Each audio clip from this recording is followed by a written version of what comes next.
ദില്ലിയിലെ ഇസ്രയേൽ എംബസിക്ക് സമീപത്തെ സ്ഫോടനവുമായി ബന്ധപ്പെട്ട് 10 പേരെ പോലീസ് ചോദ്യം ചെയ്തു.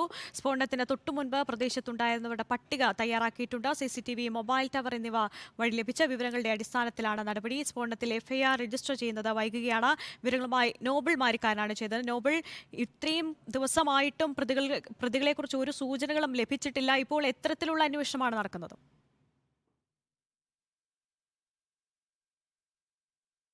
ആര്യ, ഈ ഇസ്രായേൽ എംബസിയിലെ ആക്രമണവുമായി ബന്ധപ്പെട്ടുകൊണ്ടുള്ള പ്രതികളിലേക്ക് ഇപ്പോഴും എത്തിയിട്ടില്ല എന്നാണ് നമുക്ക് ലഭിക്കുന്ന വിവരം. CCTV ദൃശ്യങ്ങൾ, അതോടൊപ്പം തന്നെ പ്രദേശത്തെ മൊബൈൽ ടവറുകൾ കേന്ദ്രീകരിച്ചുകൊണ്ടാണ് പ്രധാനമായും അന്വേഷണ ഏജൻസികളുടെ അന്വേഷണം മുന്നോട്ട് പോകുന്നത്. ദില്ലി പോലീസ്, NIA അടക്കമുള്ള ഏജൻസികളാണ് ഈ വിഷയത്തിൽ അന്വേഷണം നടന്നുകൊണ്ടിരിക്കുന്നത്. നിലവിൽ 10 പേരെ ഇതുമായി ബന്ധപ്പെട്ടുകൊണ്ട് ചോദ്യം ചെയ്തു എന്നാണ് നമുക്ക് ലഭിക്കുന്ന വിവരം. ഈ 10 പേരെ കണ്ടെത്തിയത് CCTVയുടെ, അതോടൊപ്പം തന്നെ ഞാൻ ആദ്യം സൂചിപ്പിച്ചതുപോലെ തന്നെ മൊബൈൽ ടവർ കേന്ദ്രീകരിച്ചുള്ള അന്വേഷണം തന്നെയാണ്.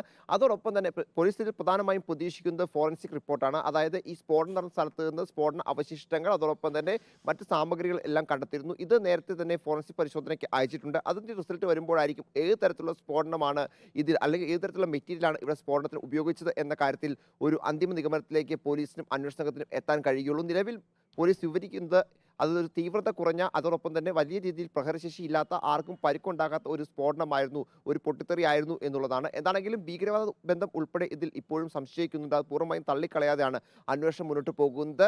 അതോടൊപ്പം ഈ CCTV ദൃശ്യങ്ങൾ ഉപയോഗിച്ചുകൊണ്ട് നേരത്തെ 2 പേരെ സ്പോട്ട് ചെയ്തതായി പോലീസ് പറഞ്ഞിരുന്നു. അവരെ റൂട്ട് മാപ്പ് ഉൾപ്പെടെ തയ്യാറാക്കിയിട്ട്, പക്ഷേ അവരല്ല പ്രതികൾ എന്ന സൂചനകൾ ഈ ഘട്ടത്തിൽ പുറത്തേക്ക് വരുന്നുണ്ട് എന്നാണ് നമുക്ക് അറിയാൻ കഴിയുന്നത്.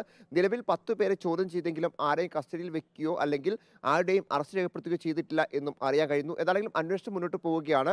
കൂടുതൽ ആളുകളെ ചോദ്യം ചെയ്യും എന്നാണ് നമുക്ക് ലഭിക്കുന്ന വിവരം. ദില്ലിയിലെ ഇസ്രായേൽ എംബസിയിലെ സ്ഫോടനത്തിലാണ് ഇപ്പോൾ അന്വേഷണം പുരോഗമിക്കുന്നത്. പുതിയ ആൾക്കാർ പ്രതിപട്ടികയിലേക്ക് വരുമെന്നാണ് മനസ്സിലാക്കുന്നത്. ഭീകരവാദം എന്നൊരു കാര്യം കൂടി അന്വേഷണ സംഘം തേടുന്നുണ്ട്.